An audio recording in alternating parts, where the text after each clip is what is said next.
Welcome to the Kongregate AI Adventure Creator, a tribute to the sort of adventure games that we used to play in the 80s. I'm gonna take you through the basics of making your own adventure. So let's get started straight away by clicking on Create. When you enter the editor, you can start your game off by giving it a name.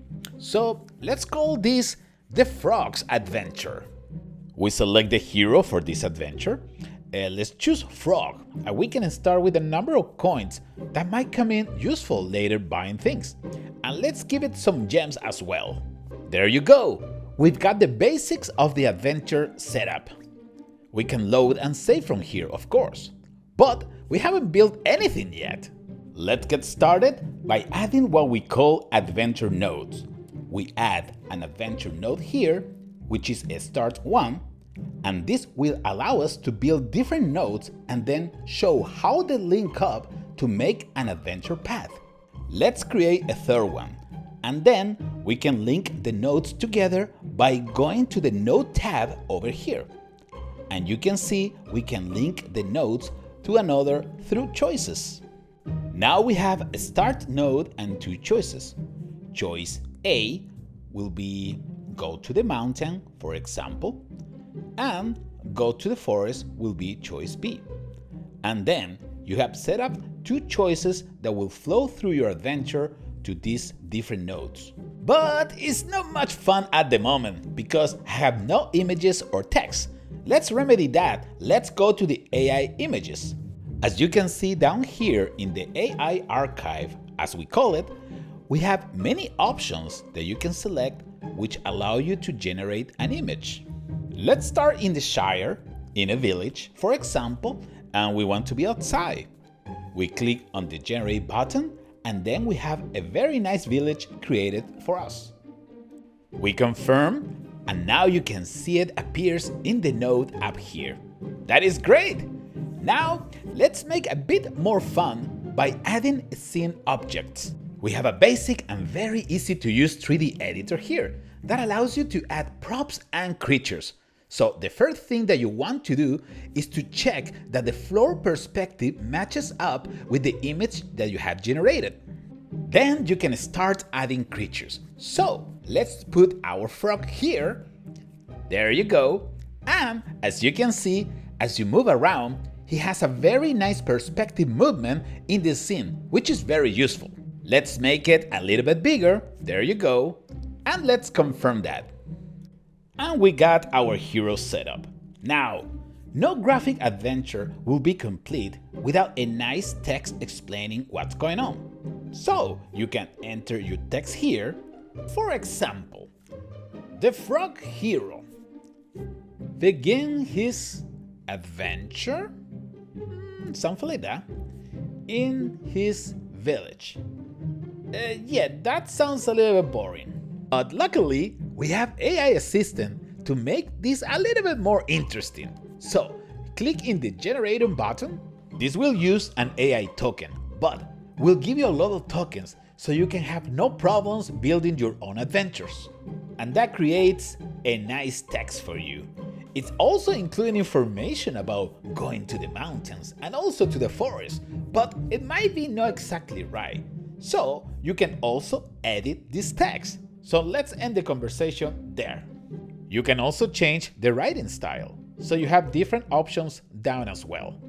But that's pretty good for now. Let's confirm that we have our first node completed, complete with a little guy in there with the narrative and also the image. So let's just quickly do the same for the other nodes. We are going to go to the mountains up here.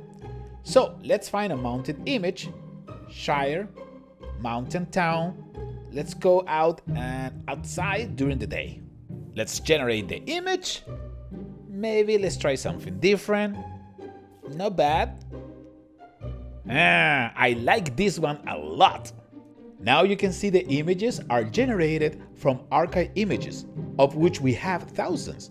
You can also directly write your own prompt to create a completely unique image. That uses an image token. So this one is much better to use to get the bulk of your adventure. But if you want something specific, you also have this option.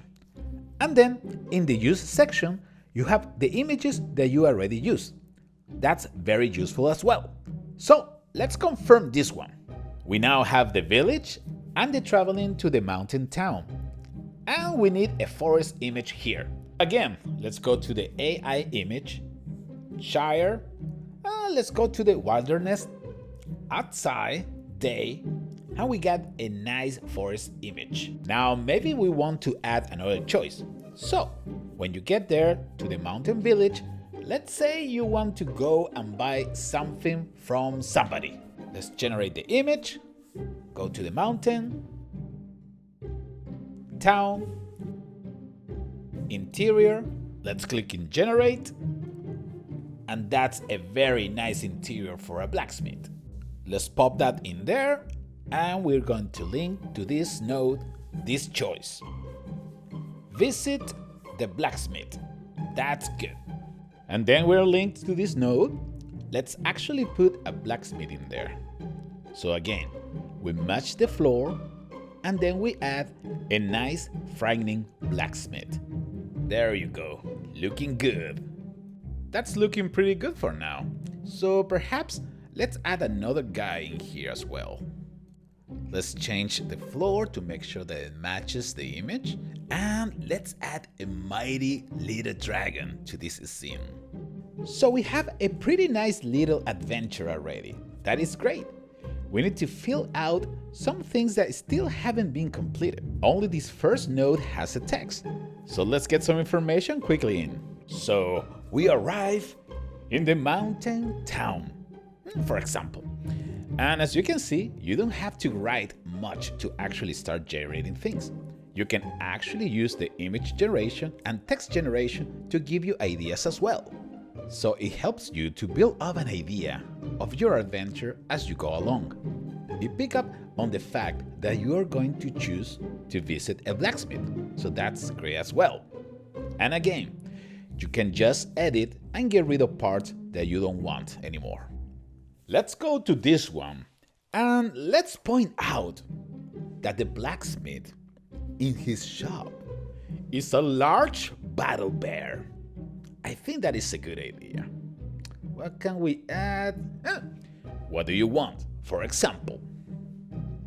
And then click on generate, and again, we generate the text.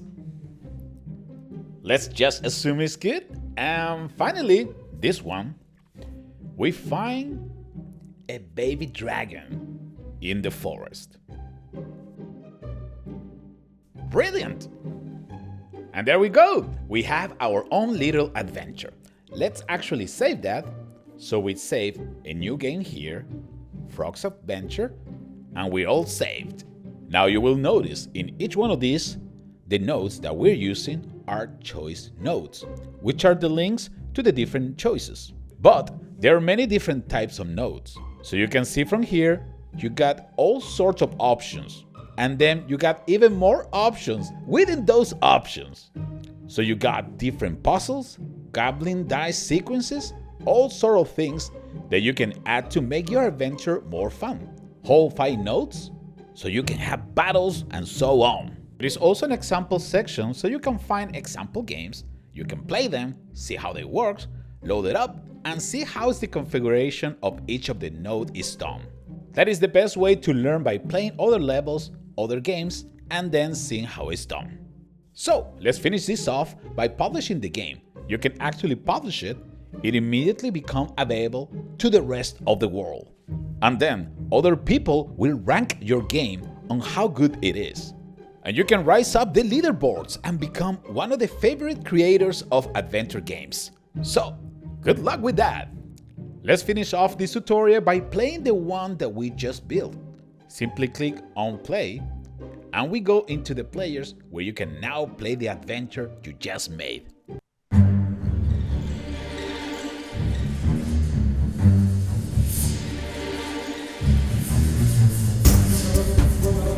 We hope you enjoy and have fun with this AI adventure creator. Happy adventuring, everybody!